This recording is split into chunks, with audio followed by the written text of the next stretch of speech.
හරි එතකොට දැන් ඔන්න දැන් තුන්වෙනි පොයින්ට් එක විස්තර කරන්න කියලා ආයි පාරක් පුතෙක් මට කියලා තිබ්බ පොඩ්ඩක් යට තේරුන්නේ නැහැ කියලා.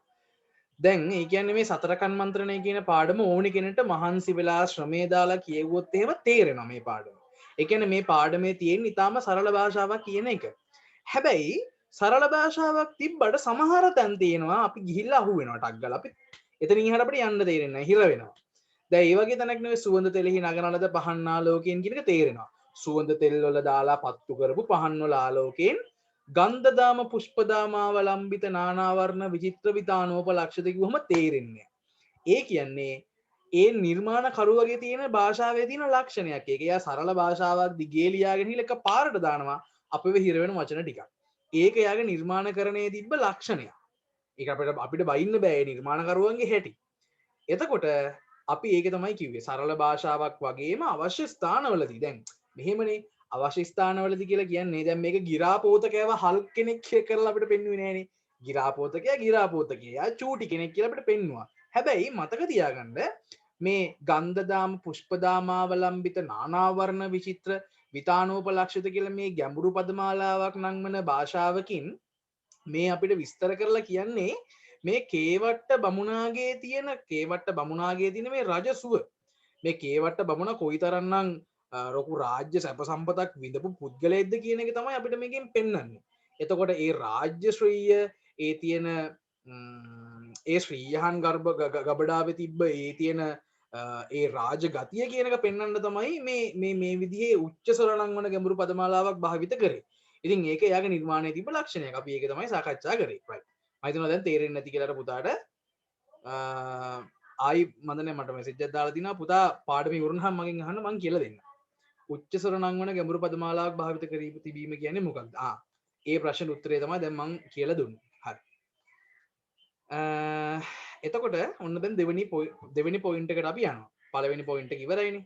ඔන්න දැන් අපි දෙවෙනි පොයින්ට් එකට යනවා. දෙවෙනි පොයින්ට් එක මොකක්ද? දෙවෙනි පොයින්ට් එක නාට්‍යෝචිත බස්වහරක් යොදා ගැනීම. නාට්‍යෝචිත බස්වහරක් යොදා ගන්නවා කියලා කියන්නේ සාමාන්‍යයෙන් මතක තියාගන්න ඒක සාර්ථක සාහිත්‍ය කරුවෙක්ගේ තියෙන ලක්ෂණයක්. හරිද? දැන් උදාහරණයක් විදිහට පුද්ගලිකව මම සහ ඔබ පොත් කියවන දරුවෝ ඇතිනේ මෙතන.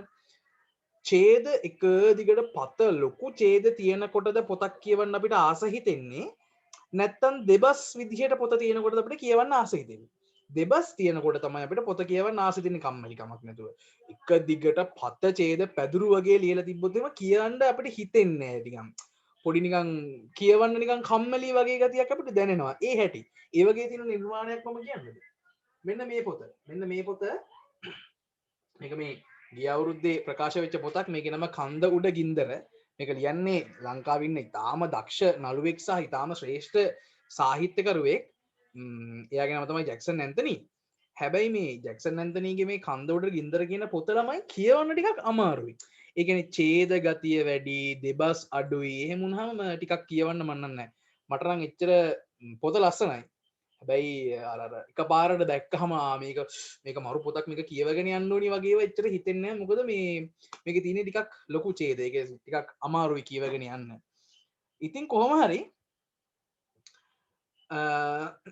සාමාන්‍යයෙන් සාහිත්‍යකරුවෙක්ට තියෙන ඕනි උපක්‍රමයක් තමයි දැන් අද රාත්‍රී 8:00 10:00 11 වසර දරුවන්ගේ පන්තිය පැවැත්වෙනවා. ඒ හෙට 8:00 10:00 10 වසර දරුවන්ගේ පන්තිය පැවැත්වෙනවා. දෙකෙන්ම සාකච්ඡා කරන මේ කාරණාව අලුත් ටියුට් එකේ කාව්‍ය අලංකාර ටියුට් එක සමාවෙන්න.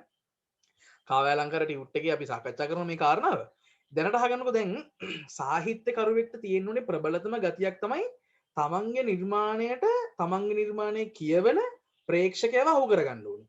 ටක් ගාලා ඇදලා ගන්න ඕනේ. ඇදලා ගත්තේ නැත්නම් නිර්මාණය අසාර්ථක වෙනවා. නිර්මාණය සාර්ථක කරගන්න තියෙන හොඳ භාෂා ප්‍රයෝගයක් තමයි නාට්‍යෝචිත බස්වහරක්. නාට්‍ය වගේ භාෂාවක්. එහෙම නැත්නම් සංවාදශීලී භාෂාවක් පාවිච්චි කරන එක. ඉතින් මේ උම්මග්ග ජාතකයේ ලියපු උම්මග්ග ජාතක කතාකරුවත් මේ කියන්නා වූ භාෂා ප්‍රයෝගය පාවිච්චි කරලා තියෙනවා. ඉතින් අපි ඒක ලියමු. දැන් මේ පොයින්ට් එක අපි විස්තර කරන්නේ මෙන්න මෙහෙම කාරණා ටිකකින්. මම ඒක දානවා මෙන්න මෙහෙම.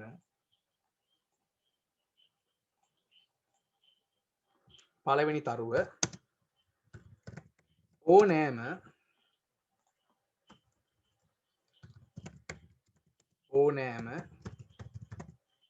සාහිත්‍ය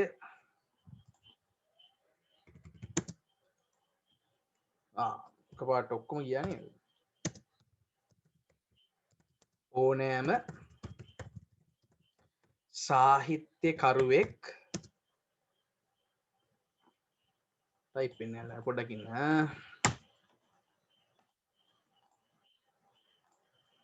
හරි දැන් බලමු අපි මෙහෙම ගමුකෝ ස්වකීය නිර්මාණයට ස්වකීය නිර්මාණයට එම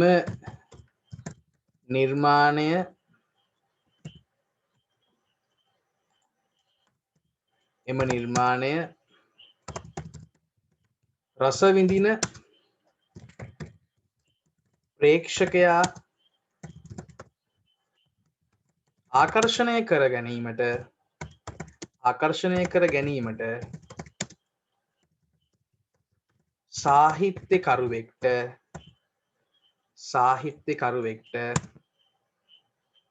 සාහිත්‍යකරුවෙක්ට හැකියාව තිබිය යුතුය. ස්වකීය නිර්මාණයට එම නිර්මාණය රස විඳින ප්‍රේක්ෂකයා ආකර්ෂණය කර ගැනීමට සාහිත්‍යකරුවෙක්ට හැකියාව තිබිය යුතුය. එහෙම නැත්නම් වැඩ නැහැ නිර්මාණය කියවන්න නැත්නම් නිර්මාණ කරලා වැඩක් නැහැ ළමයි. දැන් මම කවි පොතක් කියලා දැම්මොත් එහෙම කවි පොත මිලෝ මවුනුස්සේ කියවන්න නැත්නම් මම කවි පොත් 1000ක් ලිව්වොත් වැඩක් නැහැ ළමයි. ඒ වගේ තමයි. ඉතින් ස්වකීය නිර්මාණයට එම නිර්මාණය රස විඳින ප්‍රේක්ෂකයා ආකර්ෂණය කර ගැනීමට සාහිත්‍යකරුවෙක්ට හැකියාව තිබිය යුතුය. එසේ ඔන්න දැන් දෙවෙනි පොයින්ට් එක. එසේ නිර්මාණයට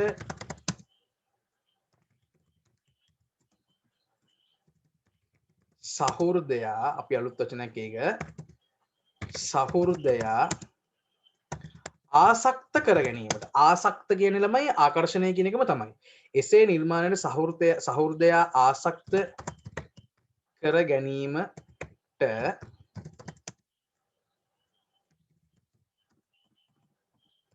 නිර්මාණකරුවෝ විවිධ භාෂෝපක්‍රම නිර්මාණකරුවෝ ආසක්ත කර ගැනීමට විවිධ භාෂෝපක්‍රම යොදති. දැන් ඒ කියන්නේ මේ නිර්මාණයට සාහිත්‍ය නිර්මාණවලට ප්‍රේක්ෂකයන්ව ආකර්ෂණය කරගන්න සාහිත්‍යකරුවෝ එක එක භාෂෝපක්‍රම පාවිච්චි කරනවා. භාෂා උපක්‍රම පාවිච්චි කරනවා. එහෙම ගත්තාම එහෙම පාවිච්චි කරපු භාෂෝපක්‍රමයක් තමයි එසේ භාවිත කරන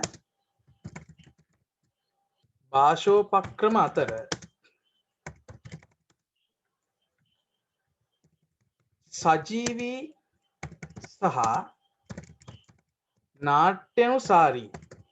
සජීවී සහ නාට්‍යානුසාරී සංවාද බහුල භාෂාවක් භාවිත කිරීම දැක්විය හැකිය. එසේ භාවිත කරන භාෂෝපක්‍රම අතර සජීවී සහ නාට්‍යානුසාරී භාෂාවක් භාවිත කිරීම දැක්විය හැකිය. ඔව් දැන් අපි ඒකනේ කිව්වේ. ඒ කියන්නේ සාහිත්‍ය නිර්මාණකරුවෝ තමන්ගේ නිර්මාණයට ප්‍රේක්ෂකයන්ව ආකර්ෂණය කරගන්න පාවිච්චි කරන උපක්‍රමයක් තමයි මොකද්ද? සජීවී නාට්‍යානුසාරී සංවාද දෙයිමින්ද කියලා පුතෙක් රේසන් ඔප්ෂන් එක පාවිච්චි කරලා දිනවා. පුතා ඒක පාවිච්චි කරන්න එපා. ඒකට හේතුව මේ එමුණොත් එහෙම මගේ අවුලක් නෙවෙයි. මගේ මේ සූම් එක හැදලා තියෙන විදිහ මේ එමුණොත් එහෙම යාව ලෙෆ්ට් වෙනවා මීටින් එකෙන් මට ආයි ගන්න හම්බෙන්නේ නැහැ යාව. එහෙනම් ඒක පාවිච්චි කරන්න එපා. ඉතින් කොහොම හරි ඔය නිර්මාණයට ප්‍රේක්ෂකයන්ව ආකර්ෂණය කරගන්න සාහිත්‍ය නිර්මාණකරුවෝ පාවිච්චි කරන උපක්‍රමයක් තමයි සජීවී සහ නාට්‍යානුසාරී සංවාද බහුල භාෂාවක් භාවිත කිරීම.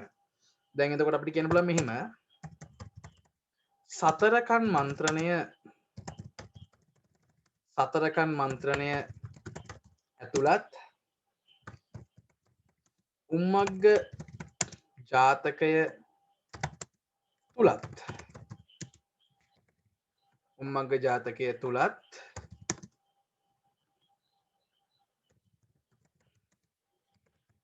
මෙකී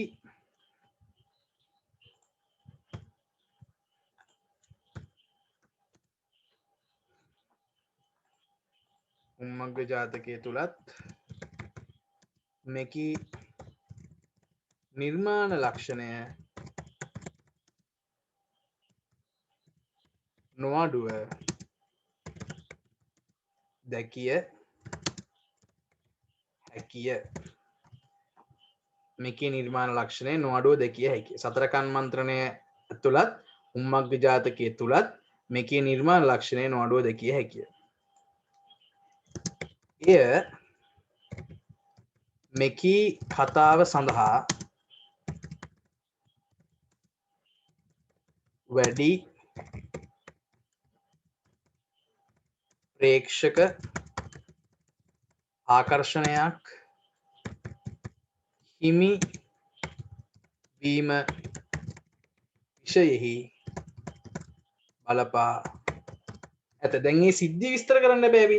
මෙහෙම අපි උදාහරණයට ගන්න සිද්ධියක් තියෙනවනේ මොකක් හරි. ඒ කියන්නේ මේ විදිහේ නාට්‍යානුසාරී භාෂාවක් භාවිත වෙලා තියෙනවා කියලා කතාව ඇතුලේ කොහේ හරි තියෙනවනේ. අන්නේ උදාහරණය අපි ලියන්න ඕනේ. ඒ කියන්නේ මේ සිද්ධිය චුට්ටක් අපි කියන්න ඕනේ. මෙන්න මෙහෙම එකක්.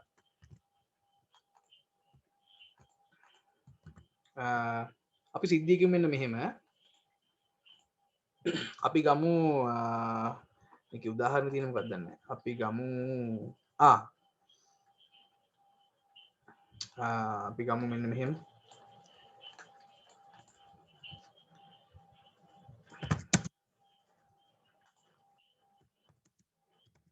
කතාව තුල චූලනී ධම්මදත්ත රජු සහ කේවට්ට බමුණා අතර ඇතිවන රහස් සංවාදය ඉදිරිපත් කර ඇත්තේ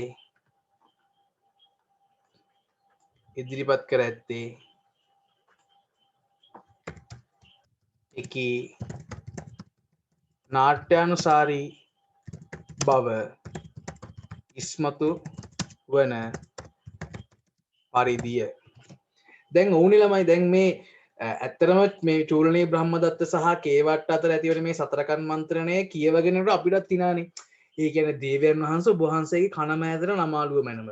මේ මන්ත්‍රණය එහෙම කියාගෙන යනවනේ. සහ එතනින් පස්සේ වෙන සිද්ධියත් අපිට hina යනවා. මොකද ගිරවාර අර මේ මගුල් සල් ගසේ අත්තක්කා අස්සේ හැංගිලා ඉඳලා කේවට්ට බමුණගේ ඔළුවට ජරා කරලා කටට ජරා කරලා එහෙම සිද්ධියක් වෙනවනේ. එතකොට මේ සිද්ධිය කියවන කෙනාට සහ ආන් ඉන්න කෙනාට හාස්‍ය උත්පාදකයි. ඒක නාට්‍ය අනුසාරී ගතියක්. ඒක හොඳ නිර්මාණකරුවෙකුගේ ලක්ෂණයක්. ඉතින් අපි දෙවෙනි පොයින්ට් එකට ටිකක් වැඩිපුර විස්තර කරා. කමක් නැහැ. ඉගෙන ගන්න හැමදේම කරන්නේ. දෙවෙනි පොයින්ට් එක මෙන්න මෙහෙමයි තියෙන්නේ. මම විනාඩි ආයි පාරක් ඔබට විනාඩි 2ක් දෙනවා. ටක් ගාලා මේක ලියා ගන්න. මේකට අදාළ උදාහරණය තමයි මෙන්න මේක. මේකට අදාළ උදාහරණේ අපි ලියමු කොතනද ලියන්නේ? ඉස්සෙල්ලා මේ පොයින්ට් එක ලියා ගන්නකො මම උදාහරණ ඊළඟට දාන්නම් මෙතන. මෙතනම උදාහරණ දානවා.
හරි ලියගෙන කරනට කලබල වෙන්න එපා YouTube ලින්ක් එකෙන් ඔයගලන්ට බලන්න පුළුවන් ඉන්ස්ටා ගැටලුවක් කරගන්න එපා මම දැන් මේකේ උදාහරණ දානවා ටක් ගාලා මේකට උදාහරණයකට අපිට ලියන්න පුළුවන් මෙන්න මේ දෙබස මම පෙරලිකම දාලම ලියන්නම් දේවයන් වහන්සේ ඔබ වහන්සේගේ කන මෑතට නමාලුව මැනව ඕක තමයි උදාහරණය හරි මේක සංවාද සීලී බස් වහරක්නේ දේවයන් වහන්සේ ඔබ වහන්සේගේ කන මෑතට නමාලුව මැනව අපි දැනුත් කියනවනේ රහසක් කෙනෙකුට කන පොඩ්ඩක් මෙහාට කරන්න කියලා ඒ වගේ කතාව මෙතන තියෙනවා දේවයන් වහන්සේ ඔබ වහන්සේගේ කන මෑතට නමාලුව මැනව ඉතින් අපි ඔන්න දෙවෙනි පොයින්ට් එකක් දැන් විස්තර කරලා ඉවරයි දැන් අපි යනවා අපේ අවසාන පොයින්ට් එක මොකක්ද කියලා බලන්න අවසාන පොයින්ට් එක තමයි උපමා රූපක බාහුල්‍යත්වය උපමා රූපක බාහුල්‍යත්වය නේද ඊළඟට තියෙන්නේ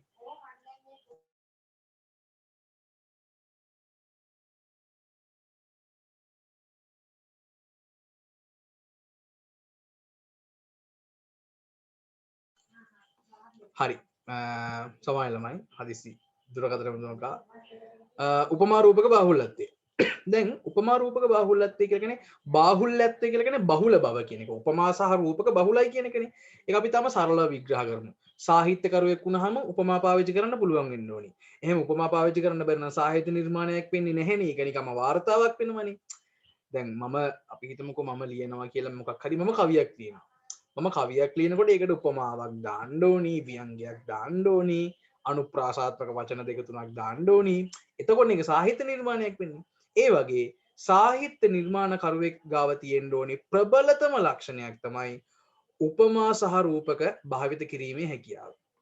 එතකොට මේ සතර කන්මන්ත්‍රණය ඇතුලේ යම් යම් අවස්ථාවල හොඳ උපමා ටිකක් පාවිච්චි කරලා තියෙනවා. ඉතින් අපි ඒක ලියලා අපේ දවස අවසන් කරමු ටක් ගාලා මෙන්න මෙහෙම. මම දැන් මේ පොයින්ට් එක විස්තර කරනවා.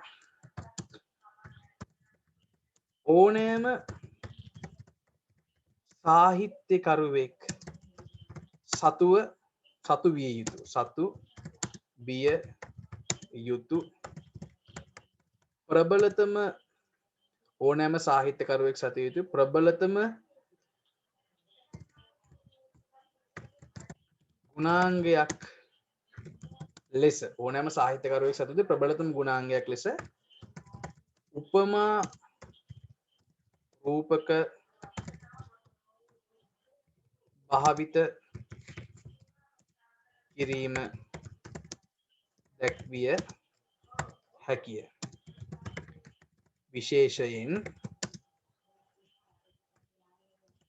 උපමා සහ රූපක භාවිත කිරීම මගින් සාහිත්‍ය නිර්මාණයට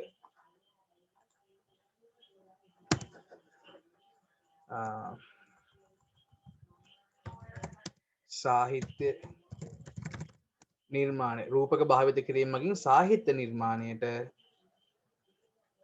විශාල ආලෝකයක් මෙන්ම විශාල රසවත් භාවයක්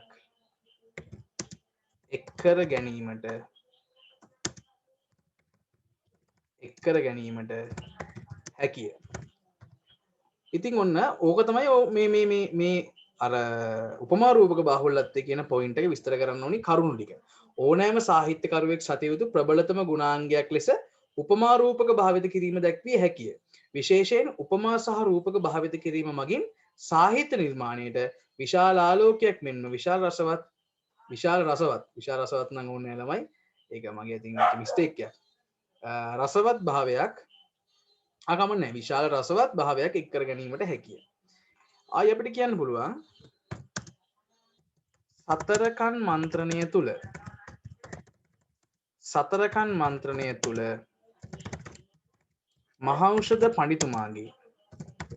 මහෞෂධ පඬිතුමාගේ සේනාව වර්ණනා කර ඇත්තේ උපමා සහ රූපක බහුල භාෂාවක් භාවිත කරමිනි. ඒ බව පහත නිදසුන් දෙස විමසුම් ඇස හෙළීමේදී මනාව විමසුම් ඇස හෙළීමේදී නැත්නම් විමසුම් ඇස හෙළීමේදී ඔප්පුවේ. මනාව ඔප්පුවේ. මනාව ඔප්පුවේ. right. ඔන්න තියෙනවා අපි අවසානයට ලියන්න උදාහරණයට අවශ්‍ය විස්තර කරන්න ඕනේ කරුණු ටික ලියා ගන්න. ඕනෑම සාහිත්‍යකරුවෙක් සතු යුතු ප්‍රබලතම ගුණාංගයක් ලෙස උපමා රූපක භාවිත කිරීම දැක්විය හැකියි. විශේෂයෙන් උපමා සහ රූපක භාවිත කිරීම මගින් සාහිත්‍ය නිර්මාණයට විශාල ආලෝකයක් මෙන්ම විශාල රසවත් භාවයක් එක් කර ගැනීමට හැකිය. සතරකන් මන්ත්‍රණය තුළ මහෞෂධ පඬිතුමාගේ සේනාව වර්ණනා කර ඇත්තේ උපමා සහ රූපක බහුල භාෂාවක් භාවිත කරමිනි. ඒ බව පහත නිදසුන් ලෙස විමසුම් ඇස හෙළීමේදී මනාව ඔප්පුවේ. මම දැන් උදාහරණ ටිකත් මෙතන දානවා. ඊට පස්සේ ඔබට ඒකත් ලියා ගන්න පුළුවන්. ඕක ලියන අතරේ මම උදාහරණ දෙකක් විතර දාන්නම්. පළවෙනි එක තමයි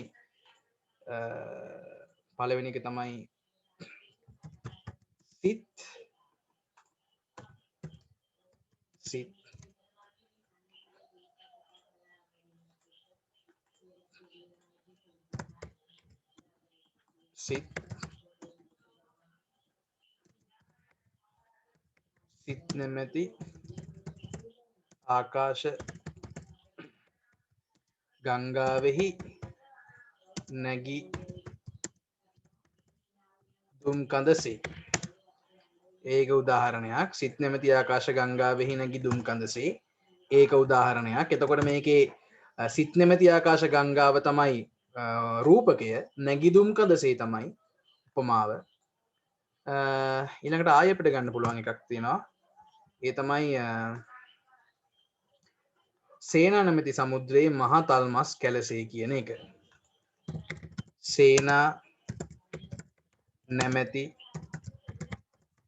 සමුද්‍රයේ මහා තල්මස් කැලසේ. ඔන්න උදාහරණ දෙක ලියා ගන්න ළමයි. එතනින් පස්සේ මම කියන්න මොකද වෙන්න ඕනි කියලා දැන් ලියා ගන්නකෝ. සිත් නැමැති ආකාශ ගංගාවෙහි නැගිදුම් කඳසේ, සේනා නැමැති සමුද්‍රයේ මහා තල්මස් කැලසේ.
හරි මම මෙතනින් එහාට තව කාල වේලාව දෙන්න බලාපොරොත්තු වෙන්නේ. අපි 7:00ට ඉවර කරන්නම් කියලා කිව්වේ.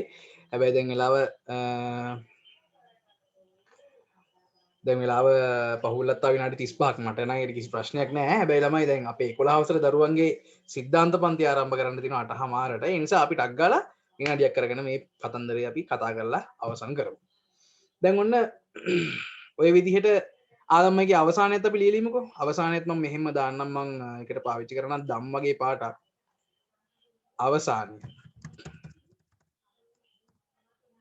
අවසානය ඔන්න මෙහෙම තමයි අපි අවසානයේ සරලව ලියත හැකි අපිට. උම්මග්ග ජාතකයේ සාර්ථකත්වයට කතාකරු භාවිත කළ කතාකරු භාවිත කළ